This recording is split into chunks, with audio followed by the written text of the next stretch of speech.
Israel pun masih menghantam Iran. Militer Israel merilis video yang memperlihatkan serangan ke 6 bandara di Iran. Pasukan Pertahanan Israel atau IDF menyebut serangan menargetkan landasan pacu, hanggar bawah tanah, dan juga pusat pengisian bahan bakar.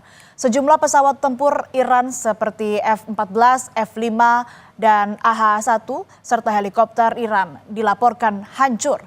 Militer Israel juga merilis video yang diklaimnya sebagai serangan fasilitas rudal di daerah sekitar Yaz, Iran. Angkatan Udara Israel menerbangkan jet tempur sejauh 2.200 km dari Israel untuk menyerang lokasi itu. Menurut Israel, lokasi itu adalah tempat Iran menyimpan sekitar 60 rudal yang sebelumnya ditembakkan ke Israel.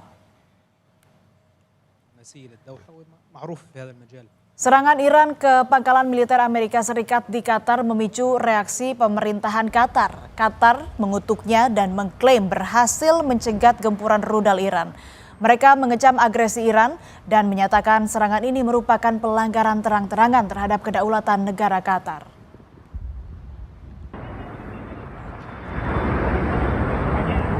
Jual beli serangan antara Israel dan Iran masih terjadi. Apakah mereka sepakat dengan gencatan senjata atau ini hanya klaim sepihak saja? Sementara gelombang protes demonstrasi mengutuk perang berlangsung di sana-sini. Menuntut penghentian aksi militer yang malah memperparah ketegangan dan penderitaan warga sipil.